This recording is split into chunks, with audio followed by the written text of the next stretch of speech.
haven't counted, but this must be at least 20 questions just from today, and little ones. And I was going to catch up from yesterday. So,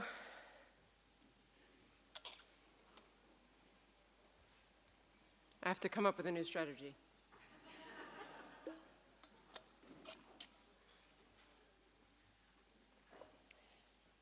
And that may be to bypass a lot of them. So I beg your pardon, but I hope you understand. This is the practicality. Some of the questions are actually very personal, and I wish I could meet you, because a few are like just personal experience and what's happening and how do I deal with this. And if you want to come up to me in a break, as you've seen people doing tomorrow, then that's probably better. If you know your question was very personal to you.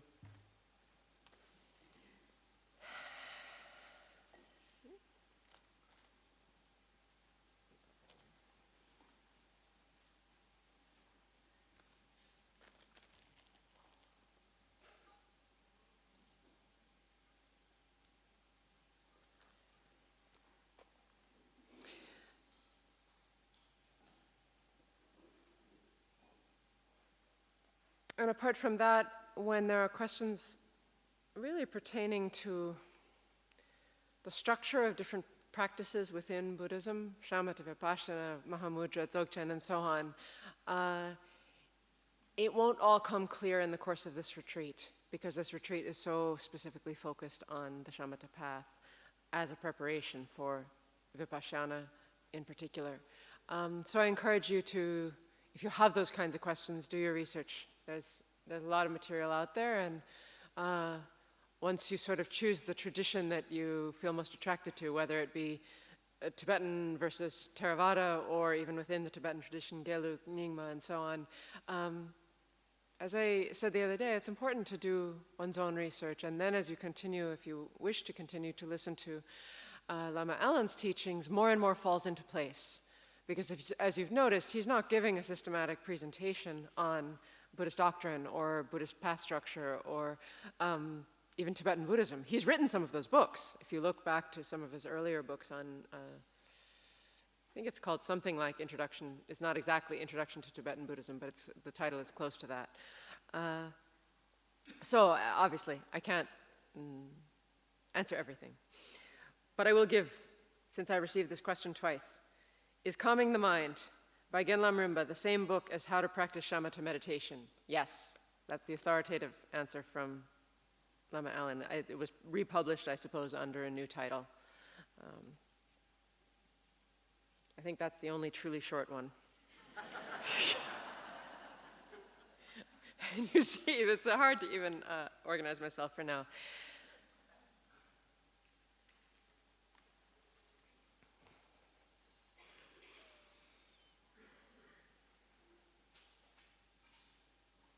But since questions are still coming up about consciousness, mind, awareness, what's the relationship, even what's the definition of consciousness, I want to extremely briefly just review those terms and give you the Tibetan words. I always, as Lama Alan says this, and I feel the same way, I feel comfortable if I know the Tibetan for something.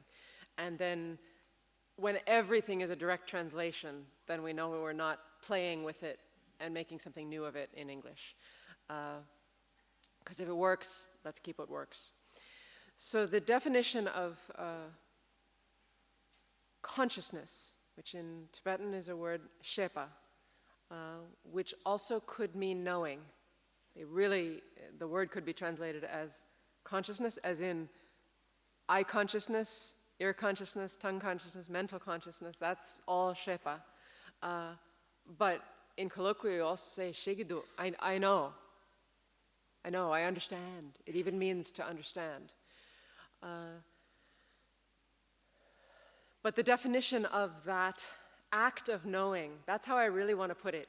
Does that help somebody to just think consciousness is not some reified thing out there? It's the process of knowing in countless different forms. And its base definition is sel shing rikpa. And the selwa, sel, can alternatively be translated as luminosity or clarity. So you see those words all the time. That's one of the defining characteristics of consciousness in Tibetan Buddhism. And then Rigpa is simply a different word for knowing. So it could sound almost like a pleonasm or a repetition to put in the definition of something a word that essentially means the same thing. But when you add the cell to it, it takes on this quality of both shedding a light on that which it knows and the actual act of knowing. So consciousness, if we want to put it as this present tense noun that's expressing a verbal action, is both shedding light, it is the luminosity, and selwa also has this connotation of delineating. Selwa can also refer to an individual object, like a particular. It's not used as commonly that way. It's a very philosophical usage of it. But it's useful to know a selwa is something that is cut out, is defined in a reality, within reality. It's delineated. And so this illuminating, that's right, this illuminating action of consciousness is inseparable from its knowing action. And that's, of course, very, very helpful if we're trying to understand consciousness, to realize I have to both recognize its luminous aspect and its knowing aspect and how these are indivisible. So that word in the definition, which I just translated as knowing, Rigpa, is the same word that you've heard, Rigpa, pristine awareness. That's in its most exalted meaning. And it can also simply be awareness. So again, it's one word that can mean knowing and being aware. So in one sense, the distinctions are not so cut and dried as they may seem when we give each word its one-on-one English translation. But on the other hand, it can help us not make some distinctions more concrete than they need to be. Like being aware and being conscious isn't that different, except there's such a thing as conscious awareness, which implies there could be a kind of awareness that is present, but one's not reflexively aware of it. And that arises, if any of you have studied the sharp Vajra of conscious awareness tantra, that's putting those two words together, she-ri. And somehow they're stronger when you put them together. It implies you really know what's going on. It's not just an awareness that's maybe existent at a subtle level, but we at our coarse level are not aware of it. I hope that didn't create more confusion than clarity. In order for many of these teachings to make sense,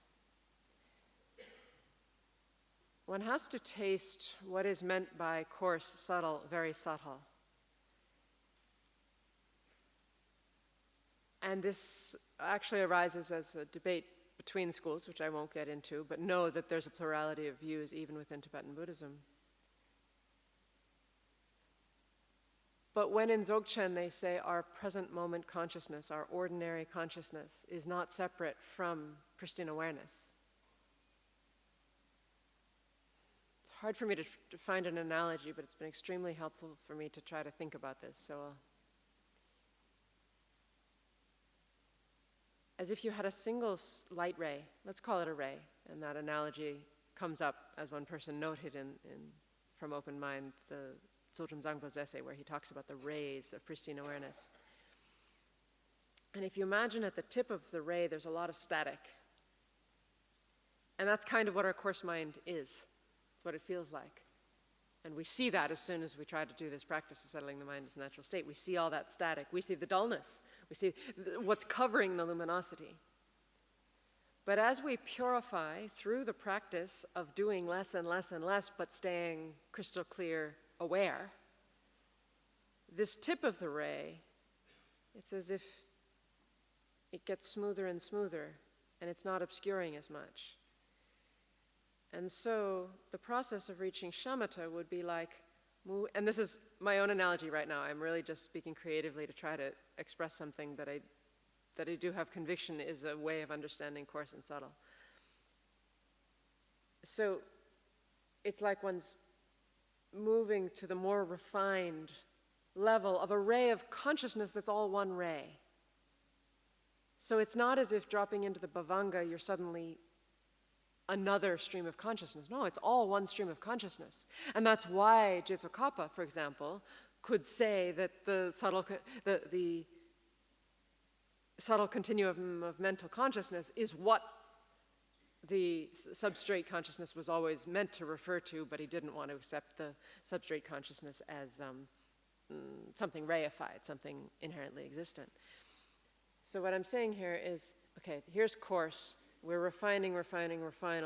We can fall back, lie down on, as the Lakeborn Vajra uses the language. We lie down upon the substrate with substrate consciousness. That's a subtler form of consciousness.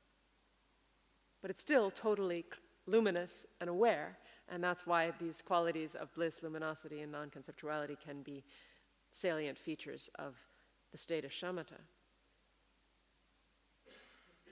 Of course, one gains massive insight along the way through the process of practicing shamatha. One doesn't have to be doing a separate practice of vipassana in order to gain insight upon one's mind. Shamatha will show you a lot. But what is different about vipassana in particular as a practice is there's analysis. Specifically in the Indo-Tibetan tradition, as distinct perhaps from the Theravada tradition, vipassana always involves analysis.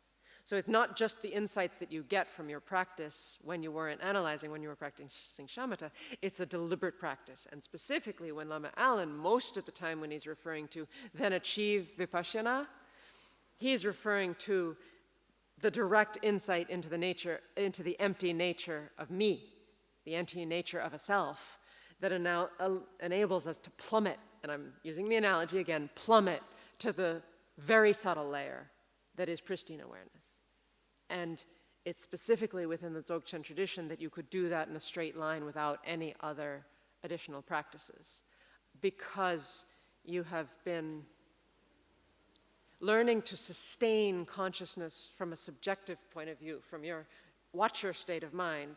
You've been honing that skill so well that when you realize the emptiness of me, the emptiness of self, you'll do so in a way that you can then sustain the subjective awareness, and that takes one into pristine awareness in a way that if one was doing a sheerly middle way analysis in the Mahayana, or even using different Vajrayana methods which are aimed at the objective pole, that which you're looking at, that which we're focusing on, I won't say it's necessarily longer, but there are more steps to reach the subtle mind of clear light. But the subtle mind of clear light and pristine awareness are the same, as His Holiness has affirmed. So in general, when the word mind is used in a Buddhist context, it's referring to a much more complex system of interaction between different kinds of consciousness, as well as thought. You wouldn't call thought, nam thought, conceptual thought, discursive thought, consciousness. It belongs to a different skanda. So the skanda of consciousness is very simple. It's referring to the 5 sense consciousnesses and mental consciousness, the awareness of your thoughts. Whereas mind can include, when you take the mind as the path, you're including all the stuff that comes up in the space of your mind. So mind is a more embracing term in a way.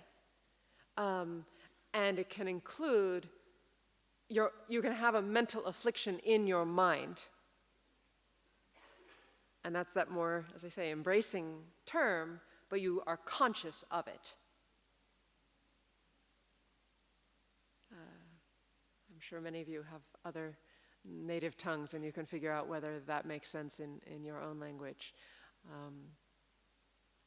But even the word mind is translating several different Tibetan terms, sometimes sem, sometimes lo.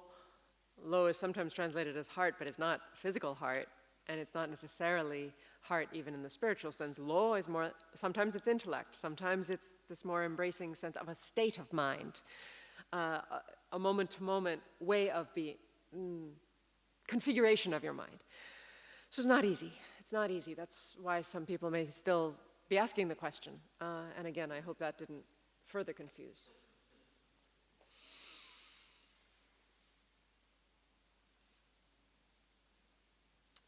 This is an important question about when one's practicing settling the mind in its natural state, and we're not judging, we're keeping some distance from the thoughts as they arise. Does that make us too detached?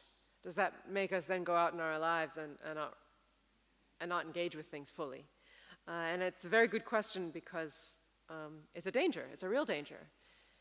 And so that, again, I think my main answer would be what I've been saying the last few days, is when it's combined with practices of the four measurables, with developing genuine loving kindness, compassion, empathetic joy, equanimity, when it is grounded in a full path of bodhicitta, aiming for full enlightenment, then one's introspection, when you get off the cushion, that part of the mind that's looking in on the rest of the mind, and you get off the cushion and you notice you're detached and you need to engage with people, it'll flip the little switch and say, okay, now I'm not practicing settling the mind anymore, and now I'm practicing loving kindness.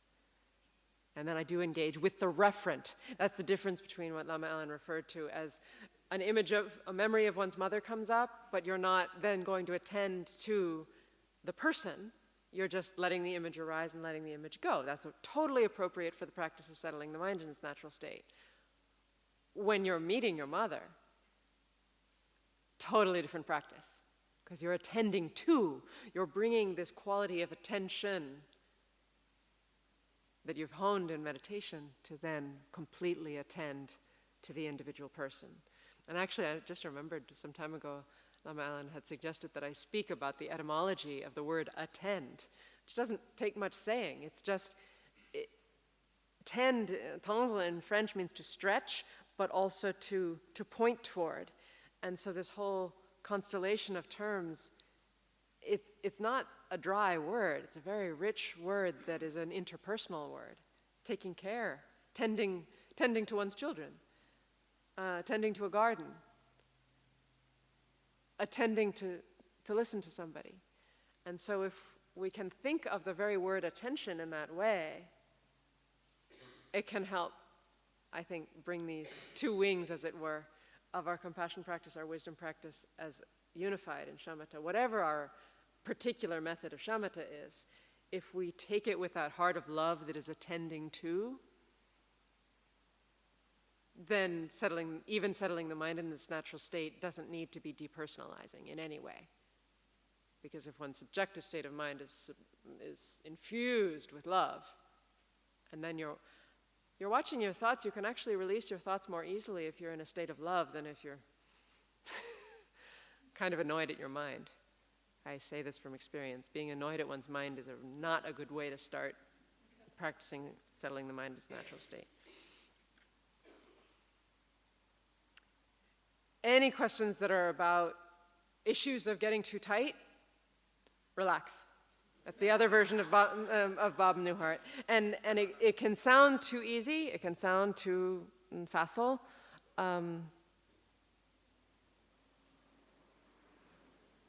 But the process of learning to relax is a profound process. As I spoke the first day about what are the sources of our tension, what are the sources of our fear. It's not easy to relax. But there are certain things that are quite easy to back off from. And especially chronically, if one's getting a lot of tightness in the nostrils, if you're focusing on the sensations of breath in nostrils, does that ever happen to anybody?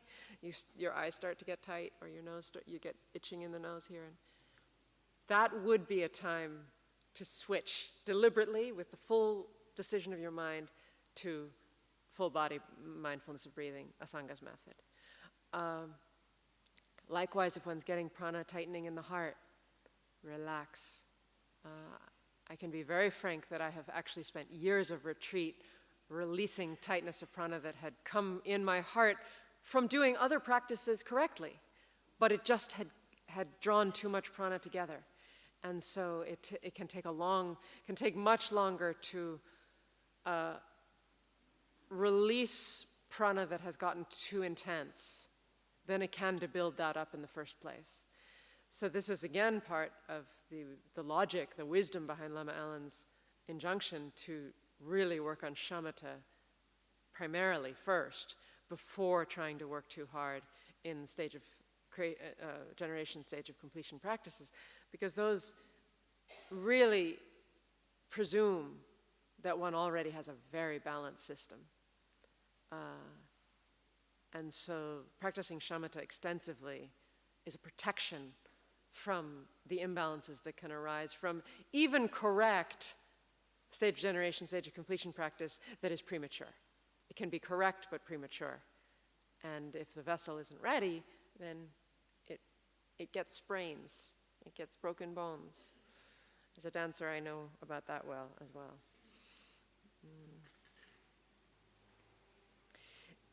This I can say briefly.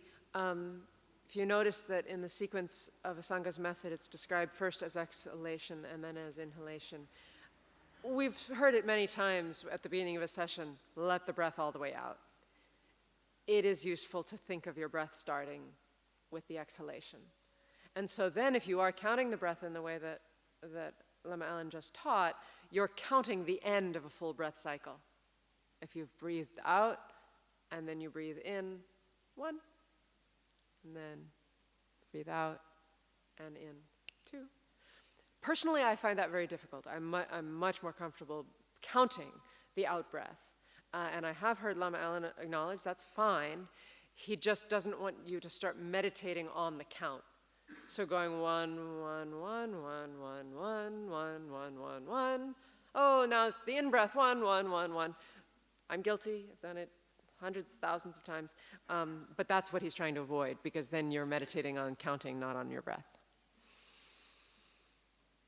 Is this working when I go this quickly? It's actually addressing things? Okay.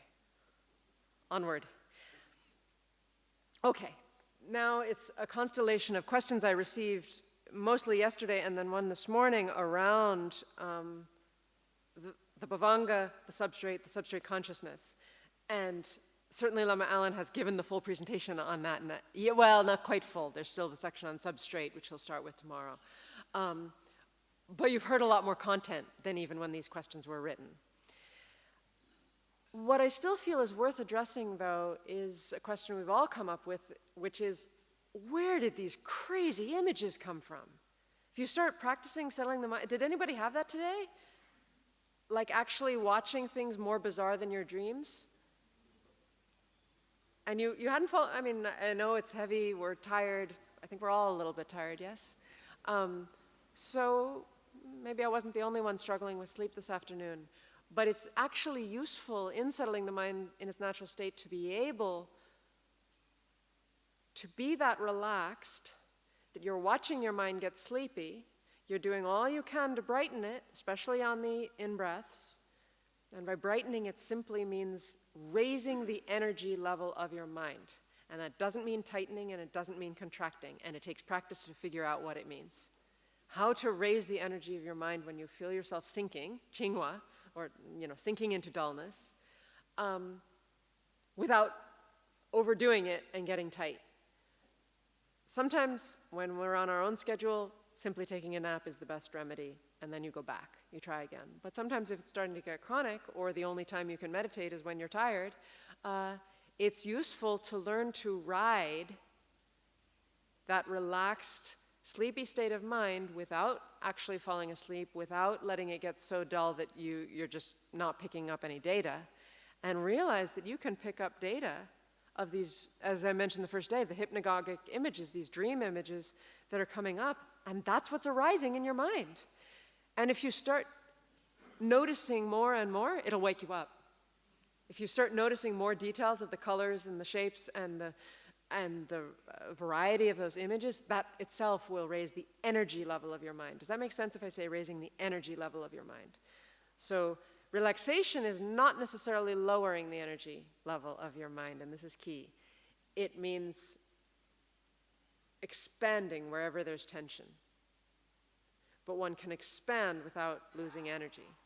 One's just spreading the energy. One's making the energy broader.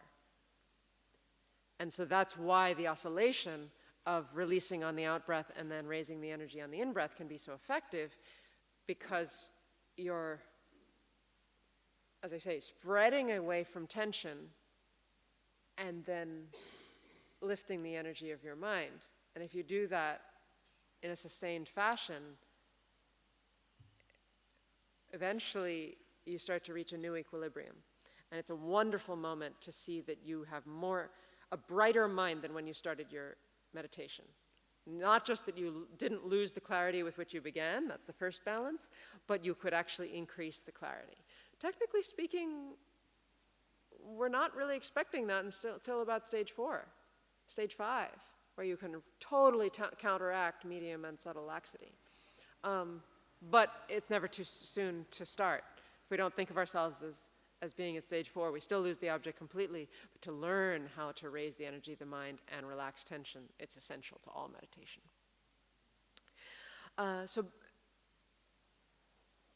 But back to the substrate consciousness, or the substrate, where are these images coming from? And the very traditional Buddhist explanation of basically anything that's arising in samsara, within the confines of the cycle of suffering and its causes, can be attributed to karma. So one is looking at karmic imprints. And so we can't even fathom right now, if we haven't reached shamatha, what past lives actually feels like. We might come to a logical conclusion that by following consciousness back to its previous moment, in the womb, what created consciousness? Because it couldn't have been physical matter. If we really understand the difference between the stream of consciousness and physical matter, and understand that consciousness could never directly come from a sperm and an egg, for example, then that alone, from the perspective of Dharmakirti and other Buddhist philosophers, that's proof enough that there's a stream of past lives, because consciousness was there before it entered the womb. It's as simple as that. But it doesn't necessarily tell us more until we start to learn about the idea of karma and how actions in the past bring about an effect even across decades or 100-year periods, even millennia. Because, of course, in different realms, time is so relative that deeds done in one realm, one can't even count, well, how long did it take for that to ripen, because time is changing.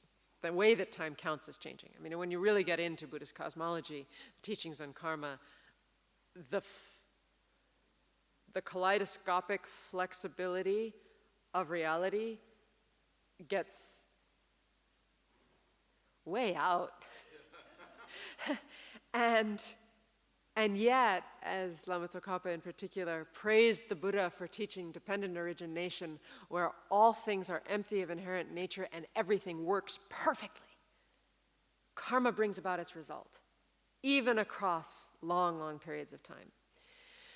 So to see something come up in our mind while settling the mind in its natural state and say, I didn't do that. I never thought that. I'm not that kind of person. It's humbling because it shows us that we're not just what we thought we are in the scope of this life. And part of the courage that it takes to really fully do this practice is to accept, or let the practice show us, I'll say it that way, not as in accept an article of faith, but let the practice show us that the scope of what our mind can dish up is quite a bit vaster than we had previously thought of ourselves. And that alone could start to be not a proof, but an indicator of a past that is extremely diverse and couldn't possibly have started when we entered we're in our mother's womb, I'll just say it that way.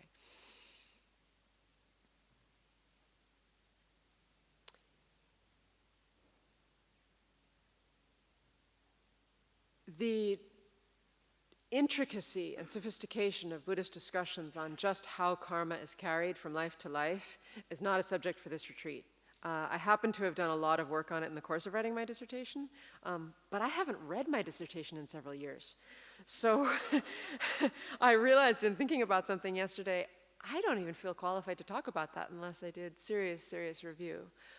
So at the lighter level, which I hope is appropriate for this context, I'll say that the debates between schools about how karma is carried really become debates about emptiness.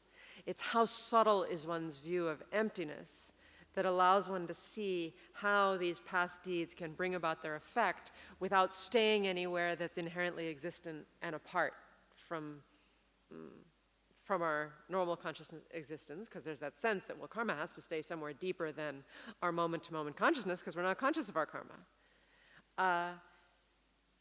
But the tendency within Buddhism to try to reify and put that in a box has taken many forms. And that is what is refuted then by the middle way consequence school or the Prasangika school to say, no, don't do that either. Because if you do that, it'll stop you from fully understanding emptiness at every level, all the way up, all the way down.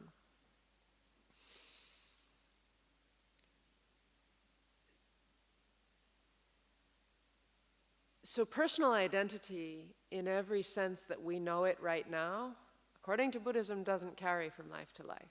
If we drop our anchor, as it were, if we identify with any or all of the specific characteristics of this human life, that's what the Buddha says doesn't carry through. What carries through are the imprints of the deeds, their virtue or non-virtue. And that is what will bring its fruits, but not our personality. And so, conventionally speaking, I can say I'm Eva, I can say I'm Yangchen. They have different resonances even for me. We know how many different contexts in which we are named, in which we are seen. But all within this life, it's still that person. Merely labeled, okay, that person. But that level of, level of reality of that identity is not what carries through. And if we fear losing that identity, we do fear death. And so that's why it is so important to do practices like this as a preparation for death, which we all know can come at any time for any of us, to learn to identify with a deeper level of our conscious being that won't be destroyed, that won't be lost at death. And so this substrate consciousness is indeed what goes from life to life. It's a little more complex to say that of the Bhavanga, because a Theravadan understanding of the Bhavanga, I don't fully understand it, but Alan has explained enough to me to make it clear.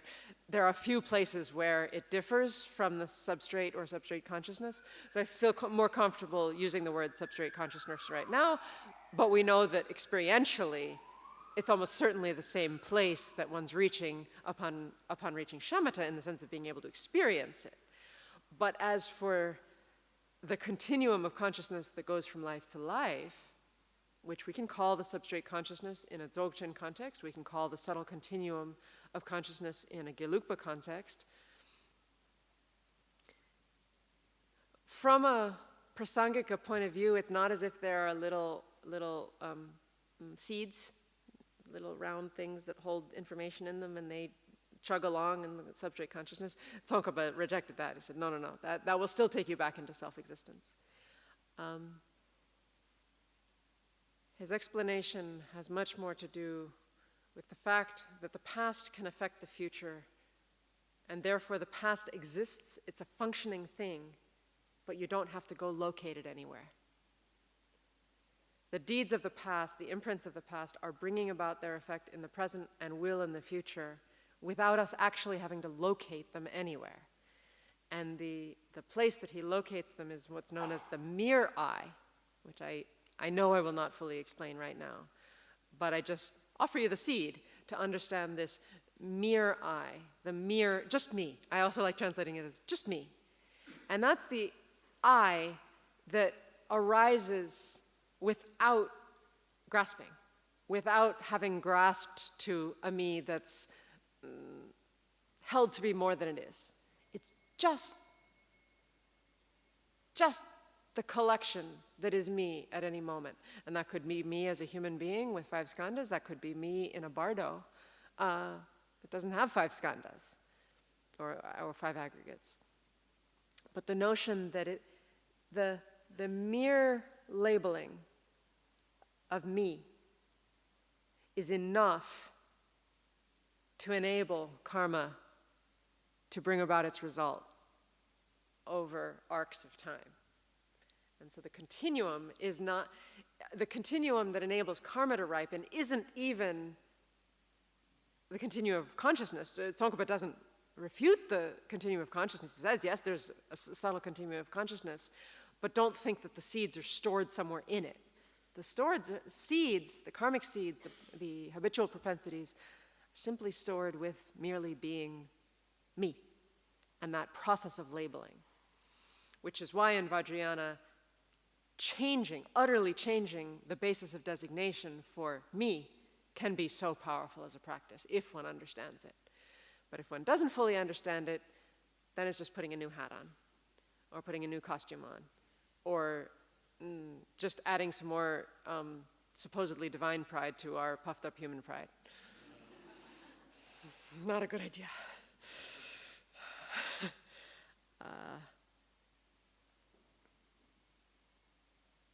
Buddhas do not have a bhavanga, Buddhas do not have a substrate consciousness.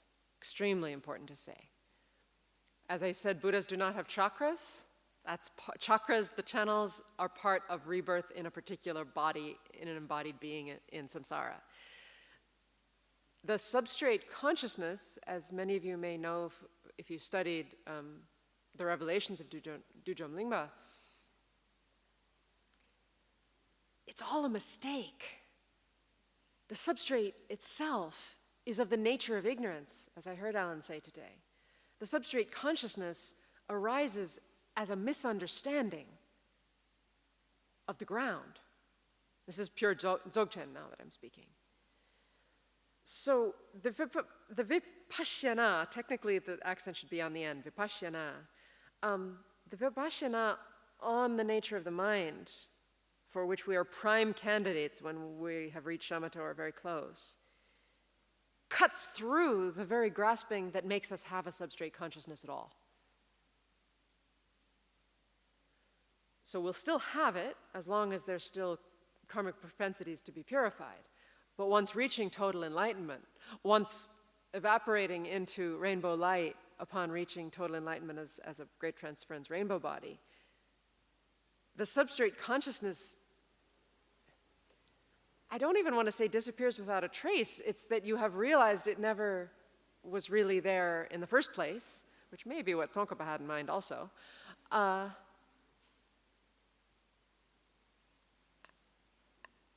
so it has no basis of designation anymore because it's not arising for you. And that's what I mean about Buddhas don't have a substrate consciousness. That's clear. So when a Buddha sends an emanation, it's not because karmic seeds ripened out of a substrate or a substrate consciousness. It's a completely different process. A fully enlightened emanation, an emanation of a rainbow body, as Lama Ellen just described, is coming from the completely pure ground, truly divine in every sense of the word. Whereas what one thinks the word is reincarnation is so often used for what technically should be called rebirth. Yanke, or just kewa, ngachi, the past and future births, arisings. In the case of authentically recognized reincarnated lamas, and I say that because there may be some issues around the system. I'll stop there. But I think anyone who's deeply grounded in the Tibetan Buddhist worldview can also accept there are authentically reincarnated lamas. Some evidence is so deep. Wow, okay. That person knows he belonged in that monastery and remembers those people from his past life. Such stories exist. And in that case, if the person is not a fully enlightened Buddha, it means they have the capacity to enter the death process lucidly, to enter the bardo lucidly, and to make a choice as to where they're born. So that requires a very high level of meditative realization, but they are still working with a substrate consciousness that's moving from life to life. Does that help a bit? Now, why is all this practical? if we are committed to the practice of settling the mind in its natural state in particular, but any practice of shamatha, because mindfulness of breathing will dredge up one's psyche just as well. It's in the background, it's at the side, it's not your main object of focus.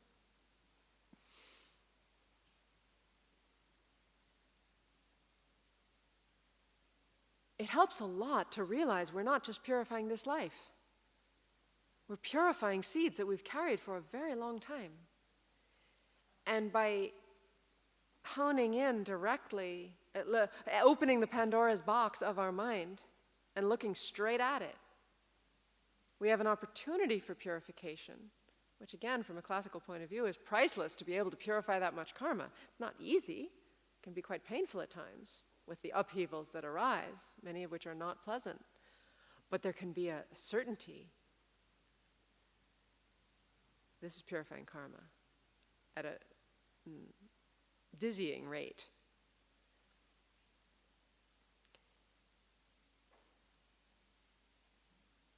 And just a note, I can't really go over the 4 forces of purification again. I need to encourage you to go and find material on that and all the different ways to perform the last power of the antidote force that actually purifies karma, whether it be a Vajrasattva meditation, reading sutras, serving the poor, serving the sick, especially, this is an important one, serving someone either directly whom you hurt. I mean, if you can directly help the person whom your deed hurt, that's the best way to purify karma. It makes sense, right? You just rectify it as well as you can. But if you can't do that, then if your deed involved harming life, if you can help the sick, if you can liberate animals, perfect match to purify karma. And so on. You extrapolate from, well, what was really wrong in this deed? What kind of karma can I do that will be a direct antidote to it? But I will say that, because this question came up and it will arise in many of our hearts, is the process the same whether it was a very light misdeed or a very heavy misdeed? Yeah, the process is the same.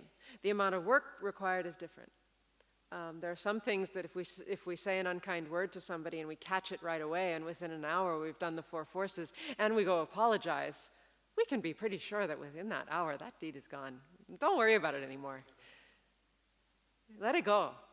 But other things that maybe we didn't realize at the time were wrong and have gone deep in our psyche, deep in our karmic history that is being merely labeled through time, but bringing about its effect, then it's worth putting in years, as I said, to purifying. But in a joyful process, because it's the path. We can do so much good in the course of purifying bad karma. That's the beauty of Mahayana practice.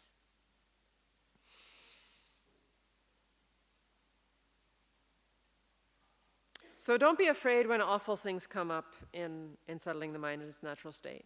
The more we can practice, as Lama Allen said, maintain the distance of awareness and that which we're watching, don't identify with it, it frees itself.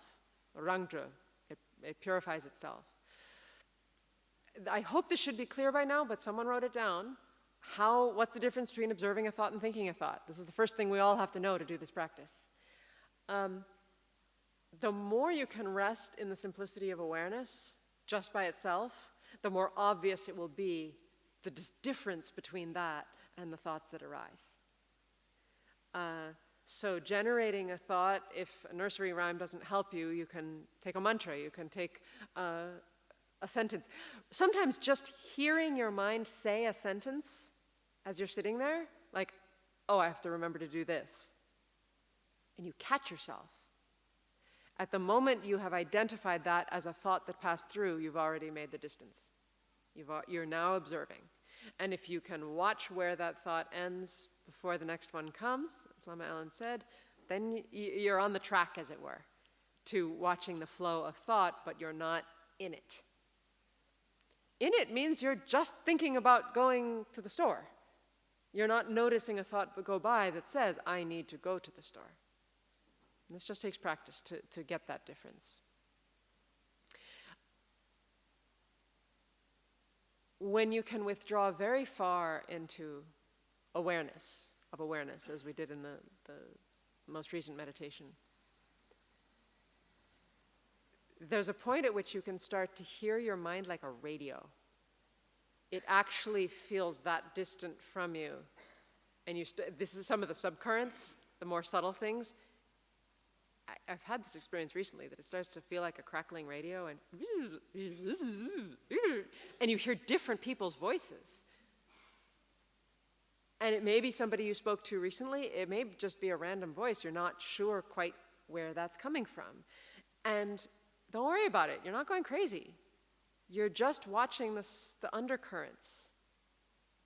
And it makes more sense then if you can pull that far back, that quiet. It's like you have to be so quiet to do that, to taste that.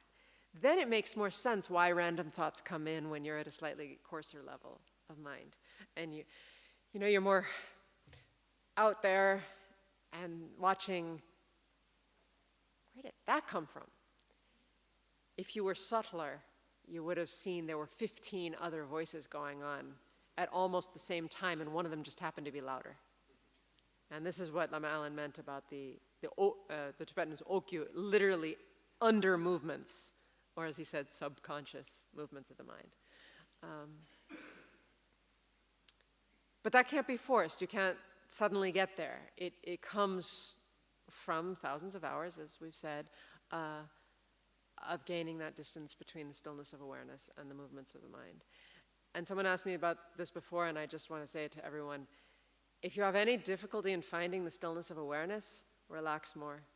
It really, if you try too hard, you knock it out of the ballpark.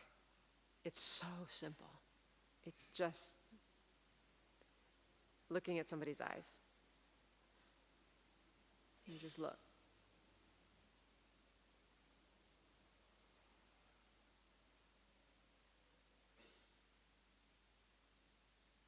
And usually we can't hold that simplicity for more than 5 or 10 seconds. But when you come to the settling the mind in its natural state at the end of the preliminary, just try to be that simple. And then you start to find your stillness. That the pole of stillness arises that way. And if you just don't disturb it, then the wild horses can start running through as you let your mind off the leash or the reins, as your mind starts doing its thing. But once you've tasted that quiet, the distinction will be clear. We'll meditate very soon.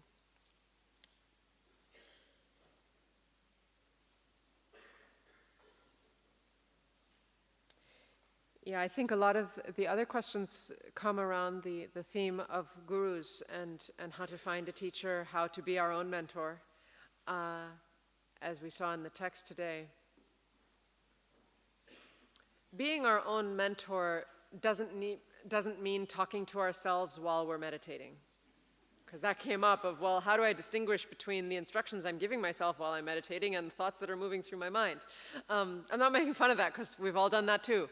There are times that instruction will arise as spontaneously in your mind as all the other thoughts. And then you can actually taste the guru speaking inside of you. It's a very beautiful thing. Not everything that goes through your mind is worthless. Some of it's very meaningful. And when you've been holding the stillness of awareness for a long time, the instruction can just float through like anything else, and it has its effect. You don't need to hold on to it as another conceptual thought. You don't need to fuse with it. You can gain valuable information from the thoughts you're observing without holding on to them and starting to fuse with them and think them through. That's, if I may dare suggest, how do you think that Lama Allen comes with the inspiration to teach things in a new way every single time? If you've ever heard him for an 8-week retreat, the kind of inspiration that he brings from his meditation, he's always saying, this came up in meditation. It didn't mean he had to then start thinking about that and planning a talk. It means it's passing through, and you learn how to pick up the information, trust that it will be remembered, and not hold on. That itself is a skill, but it is possible.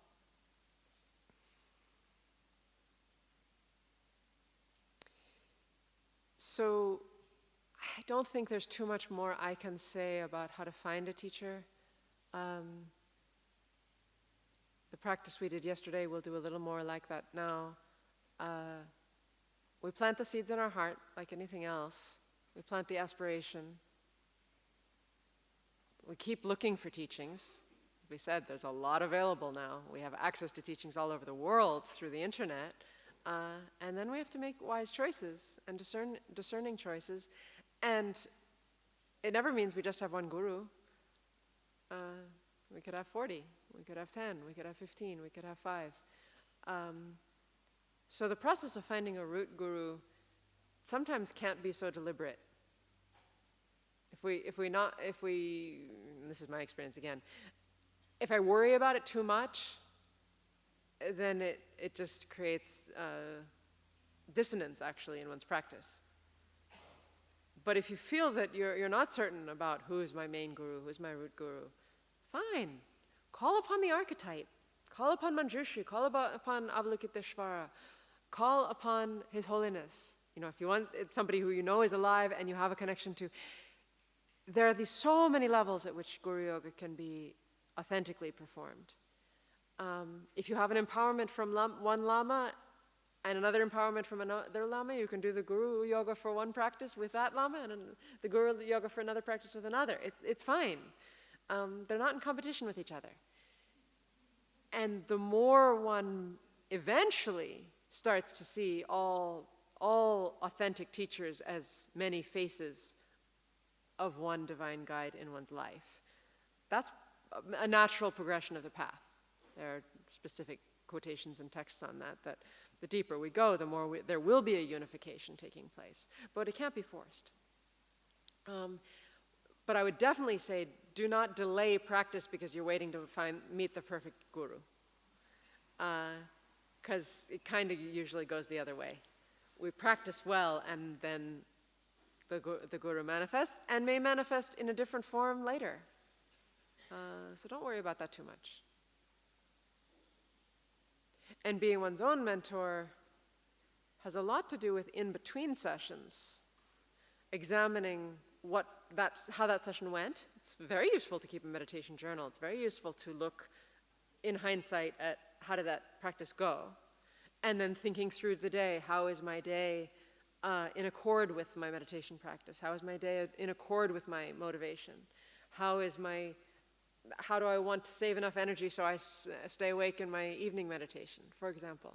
That all-day introspection. Introspection doesn't stop when we get off the cushion. All-day introspection builds our motivation, and it builds our ability to guide ourselves. Because introspection has its own wisdom. I will admit there have been times in meditation when I'll hear the mind say, what does introspection say now? There's that sense, because it is a checking up state of mind, there's a sense of, this isn't quite right, but I'm not quite sure how to fix it yet. And you actively invoke introspection. And this doesn't have to be some big discursive conversation. It's just very simple, little conceptual thoughts that until one's at stage 7, 8, 9, they're going to keep coming up, no problem. Make use of them. What does an introspection say? And then you get your answer. So through the day as well, how can I best use this time? And just listen. You do have your own wisdom, and that, I think, is what Lerab Lingpa is referring to when he says act as your own mentor, like threading a needle. We can figure out how to thread a needle for the first time if we just look carefully enough. And so with proper instruction, then all the questions that will continue to come up for each of us,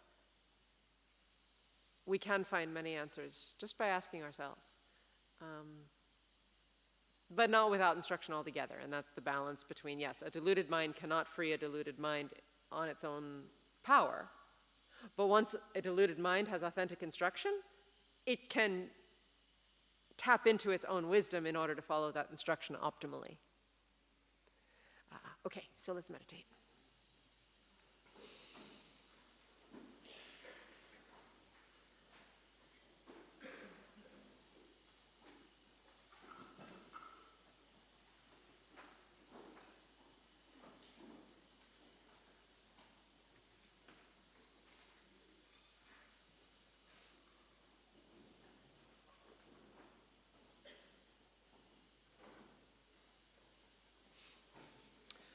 Would it help if we closed those windows right now because of the drilling? Or is it going to get too hot? I leave that to you over there to figure out.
So as you begin to exhale, release into your body, releasing the tension of the day.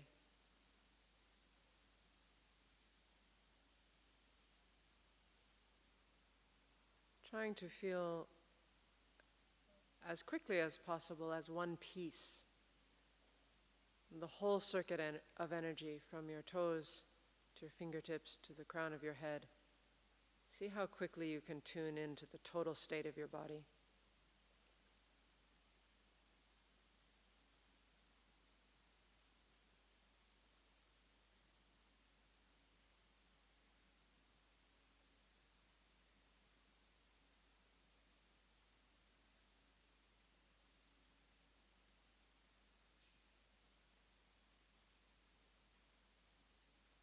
And then follow the breath all the way to its end. Not forcing, not pushing, just letting it fall out and return naturally. However long or short it takes.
As you settle your breath in its natural state, your speech in its natural silence, do try to apply a Sangha's method of mindfulness of breathing, feeling the sensations throughout your whole body. As you do so, feeling like an aura of stillness suffusing your whole form.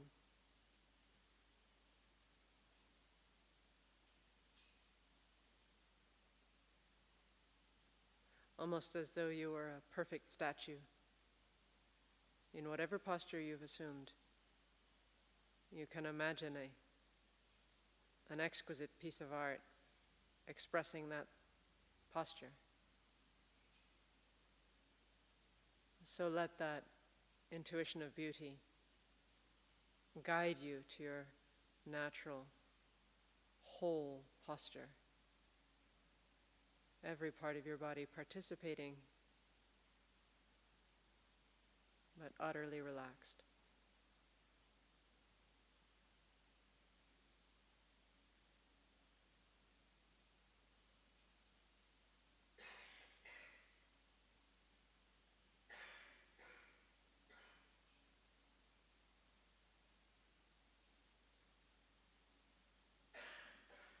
And when you can, open your eyes very gently, softly.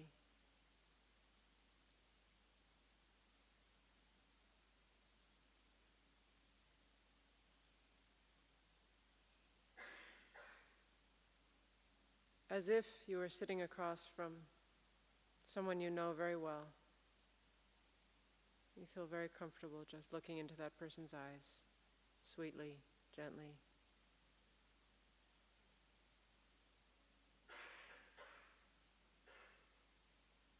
Lovingly, but utterly without attachment. Just looking.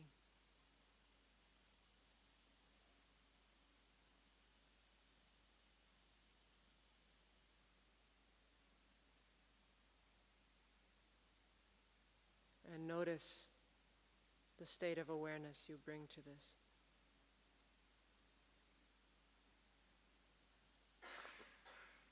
Clear, vivid, relaxed, awake.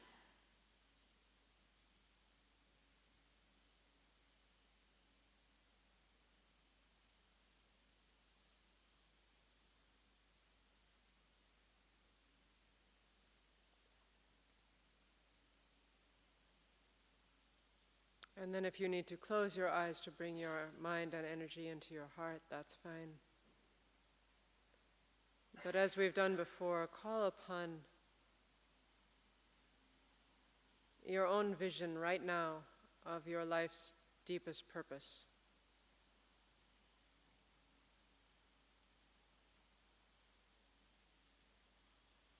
Which may be a combination of what you fear, what you take refuge in, whom you want to serve, and how you want to do so.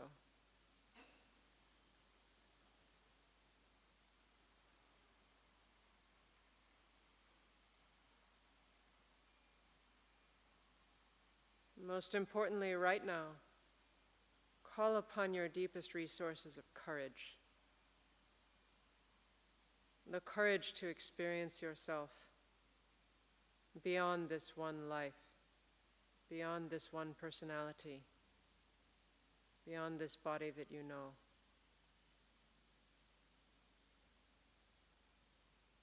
What kind of courage would it take to make a vow that lasts for the rest of time, as long as sentient beings remain, as long as space endures? Can we make such promises in our heart? Are we capable of it?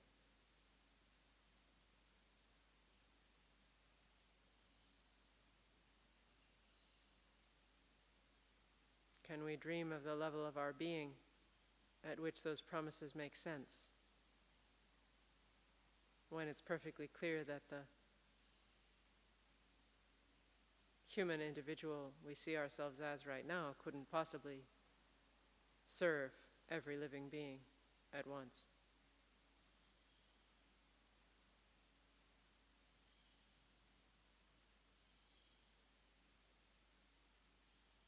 And so without needing an answer,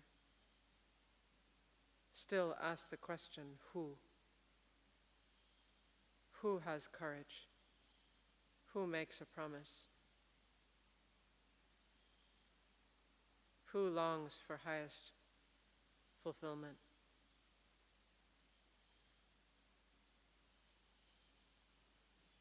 And let your heart open.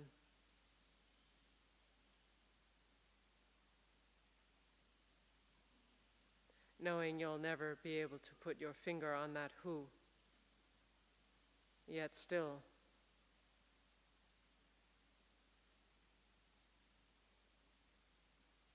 there is a decision, there is a longing, there is a courage.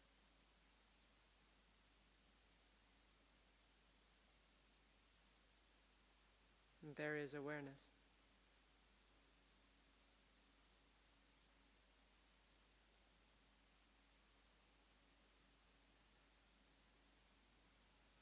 And then, as before, call upon the form of the highest teacher for you now, whether that be in a traditional celestial form of a Buddha or Bodhisattva,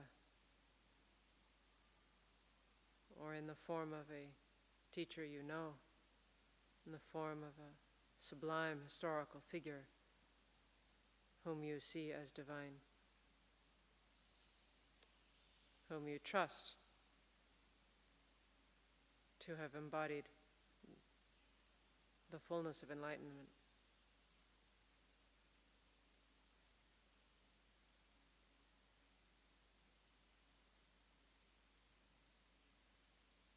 And see that being in traditional form perhaps, or the way that you most connect to that being. Brilliant light, seated, hovering in the air.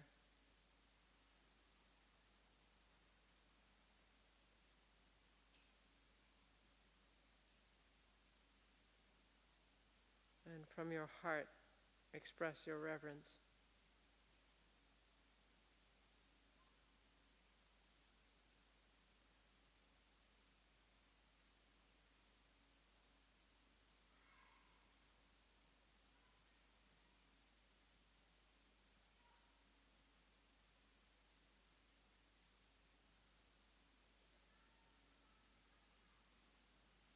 And then imagine if you were truly at the feet of this person right now. What would you like to offer them? Male or female?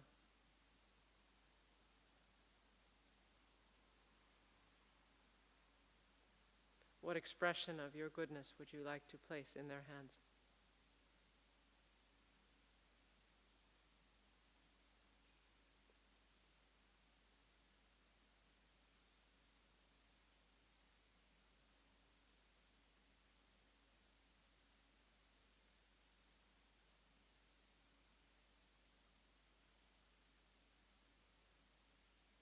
And then seeing the unconditional love and compassion in this being's eyes, let that open your heart to confess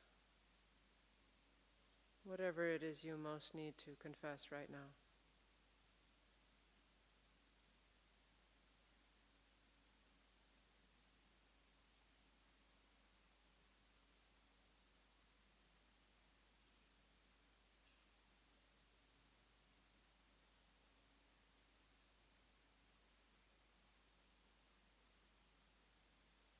Recognize the motivation by which you would not do it again. Your wish to serve, your wish to love, your wish to care, and why this action would be in opposition to those values.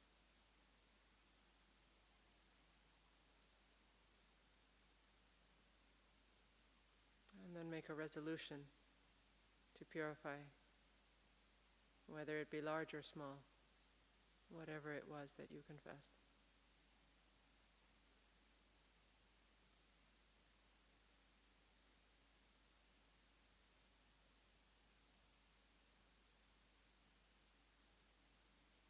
And then seeing the joy that your sublime guide feels in your pure practice, your pure intent. Let joy come to your face, to your body, knowing that goodness exists, goodness shall prevail.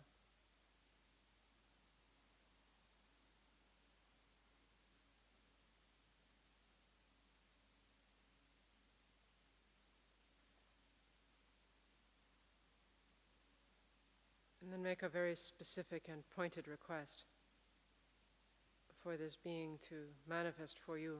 If you've not yet met this being in person, or if you feel far away, or you don't even know who it is yet, supplicate from the depths of your heart. Please, come, teach me, stay with me, guide me. Show me the way.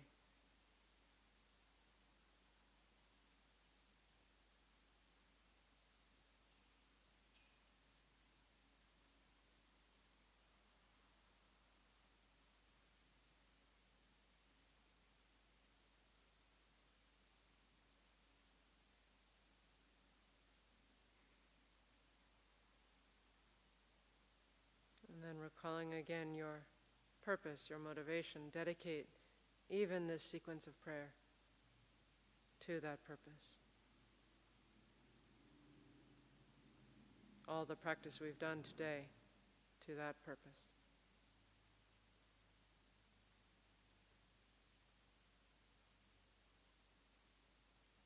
And then ask your guru, your teacher,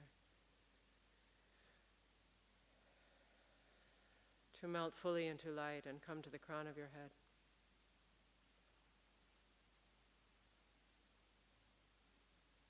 And see the joy with which your teacher comes to grant you blessings.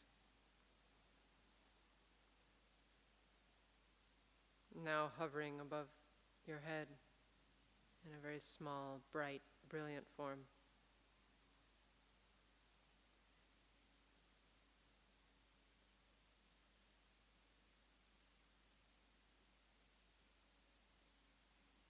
You can see nectar pouring from this being and entering your whole body, washing you.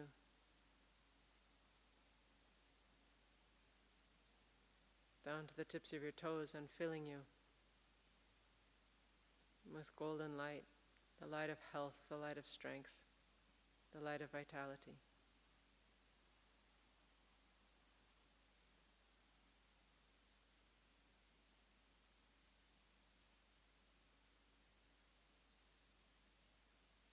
And then you can see a single ray of light from this being's heart to your own heart, coming down through your central channel in front of the spine. And make your own prayer, your very specific prayer, what it is that you wish to be blessed to understand, to practice, to realize.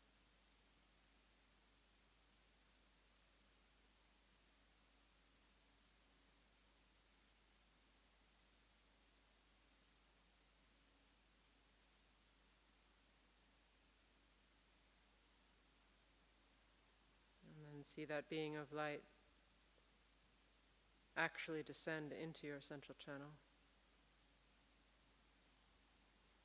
as though floating through the channel of light to rest at your heart.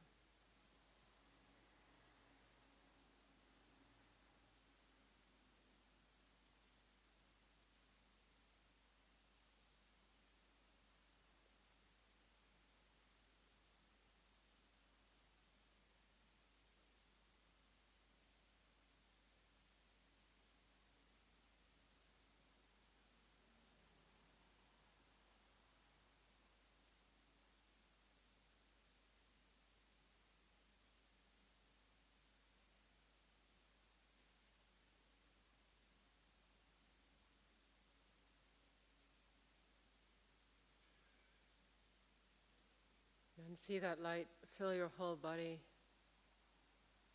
fill your mind, raising the energy of your awareness.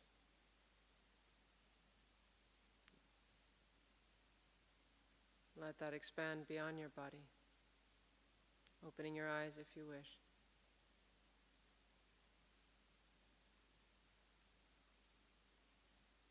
And feel the stillness of your awareness, the stillness of your heart, the stillness of the space around you.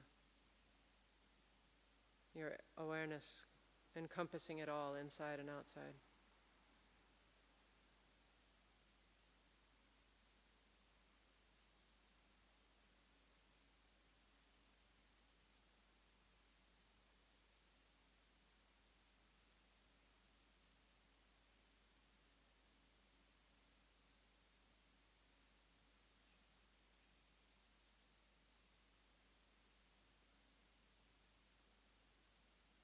Let your eyes be steady and soft.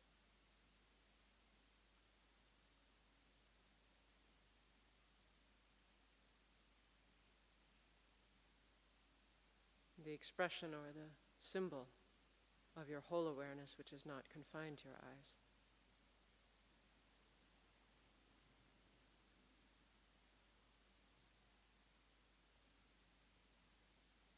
And then notice the first discursive thought that floats through. It may be a sentence,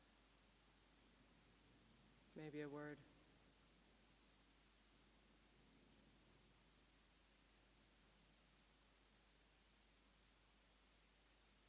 Maybe a mental image, a picture.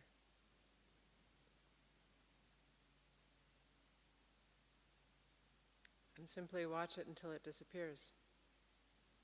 And what comes up next?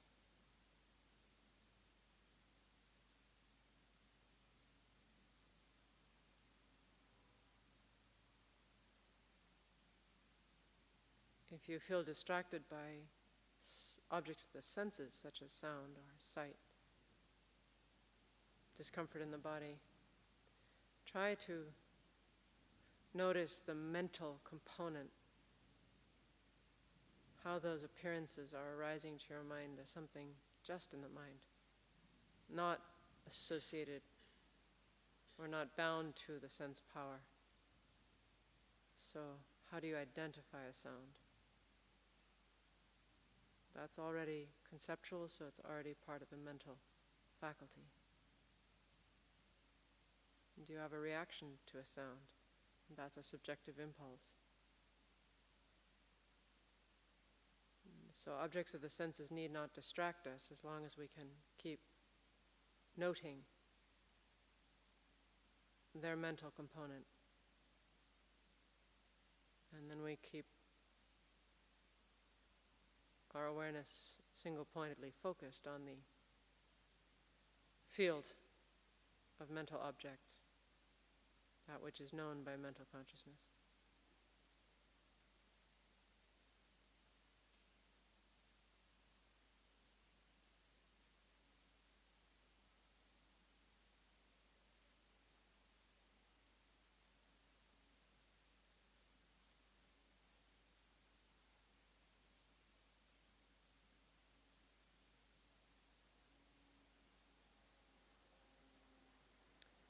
Check that the breathing is still completely natural, not forced, settled in its own rhythm.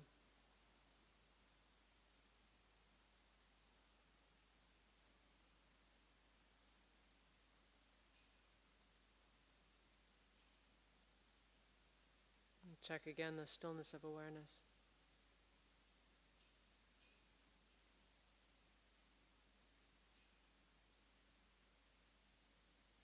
And what other contents of the space of the mind have shown up. Without preference, it doesn't matter what they are. Whatever arises on the movie screen, that's what you watch, but you don't identify with it. Just watch carefully.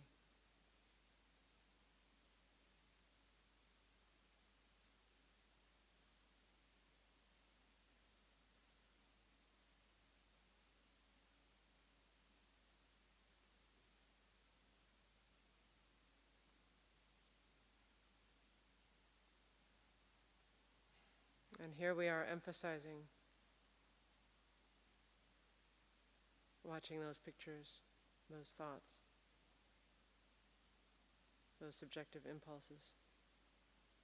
But try withdrawing now a step further to what we might call Yangtang Rinpoche's approach, where one notes the contents of the mind just enough not to be distracted by them, but we no longer take an interest. See quite distinctly that switch in emphasis, focusing primarily on the awareness of awareness, which is the same stillness we started with. It's not anything else.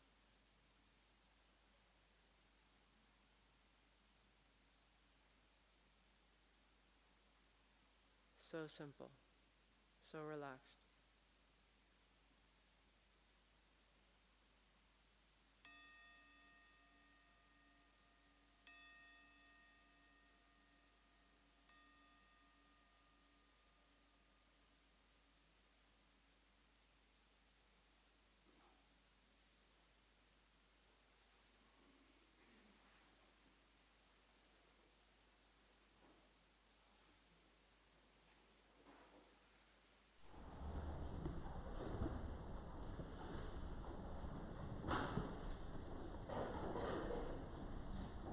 So it's time for us to finish now, so don't bother getting settled again.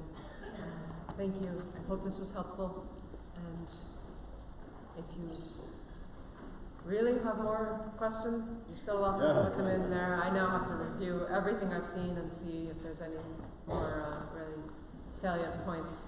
But I also, there may be other things that come up tomorrow from the teachings that we wish to linger on.